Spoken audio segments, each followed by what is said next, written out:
to take to remediate what's happening. Next one, please. So, some of the essential knowledge, again, which we've heard of, you need to make friends fast. All right. In the aftermath of an event, when it occurs, there's, you hear the phrase, it's too late to share business cards when you're in the foxhole, because you need to have already had some of those relationships. Certainly, as one of the organizations that I was a part of that responds nationwide to an event, I didn't know everybody, every place, but being able to establish those relationships right away was essential to getting the information that we needed.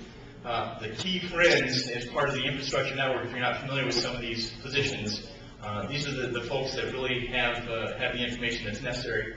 Number one up there is Protective Security Advisor.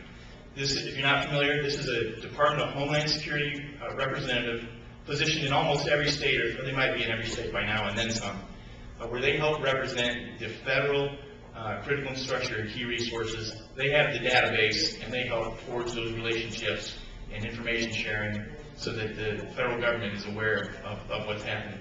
Kind of the boss of the PSA is the infrastructure liaison who coordinates at a higher level and is responsible for different regions within the country.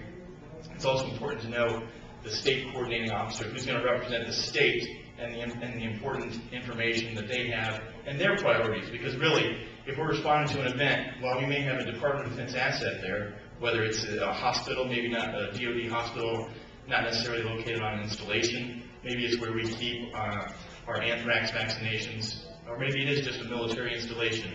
Maybe it's a rail line where we're a power projection platform. We need to work closely with the state and what their priorities are to finish to understand the response efforts. And then there's a couple others. The SITMA teams, if you haven't heard of that, is a Critical Infrastructure Protection Mission Assessment, Mission Assurance Assessment teams.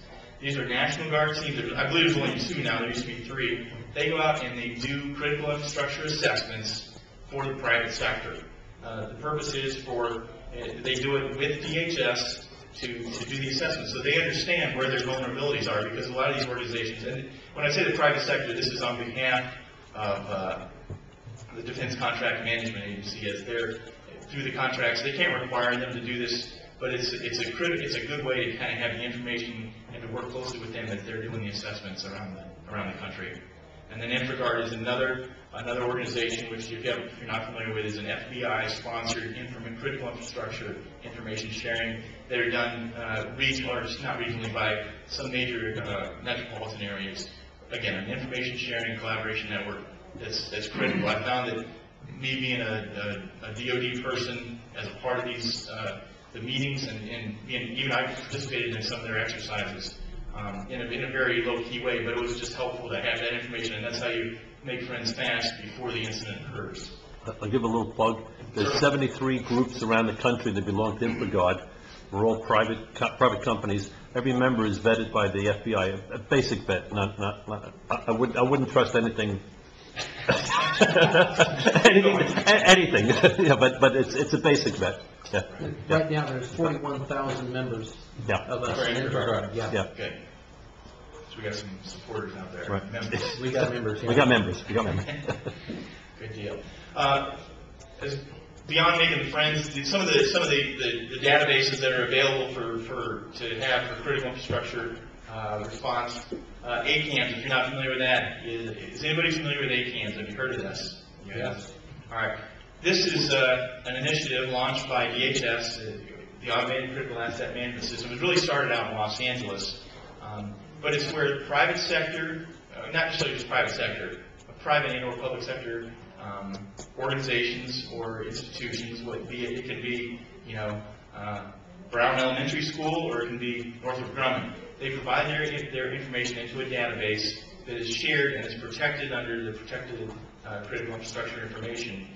But it allows for first responders to have the information they need, so they know, hey, there's a vulnerability over here, or here's the phone number for the person who's got the lock for this door when there's an incident that occurred in the middle of the night, and just a variety of information that's out there that people sign on to, and organizations sign on to have access to this information. And again, it's protected information because there's sometimes proprietary information within there. The DoD keeps information on on their critical assets through SMADs, and then a couple other things on there we don't need to really dive into at this time. So, next slide, please. All right. Last one here on the education, excuse me, not really the education process for what I believe is important for critical infrastructure protection, but this is more just training. I came into the job, I never heard the term critical infrastructure protection before, yet was expected to kind of start performing. So there are some courses out there that I believe are beneficial. The Joint Interagency Training and Education Center has a course for 10 days out in West Virginia where they really train these SITMA teams, but it allows you to kind of get a basis on maybe not necessarily the technical side of critical infrastructure protection, but you're getting an understanding of what they're looking for in the assessments and those sorts of things. And then Flexi also has a series of courses. This is designed for everyone from the security guard who's at that facility to someone who's doing more of an analytical look at critical infrastructure protection for these organizations. So, next slide. And that kind of concludes, my just quick look at my role in how DoD responds to catastrophic events and how it pertains to the SIP. So, I'm happy to field any questions if anybody has any. Yes. So, Alan Winchester, United States Army Railroad. I just went to the GSIP course in West Virginia, and just plugging in, it was excellent. Good. They did really well. They just stood up another team, a New York team, so they were back to 3. Okay. And they're open, of course, for defense industrial base evaluations or assessments, and also any of the DoD. So they did an excellent job. Good to hear it. I'm glad to hear that. All right, thank you very much.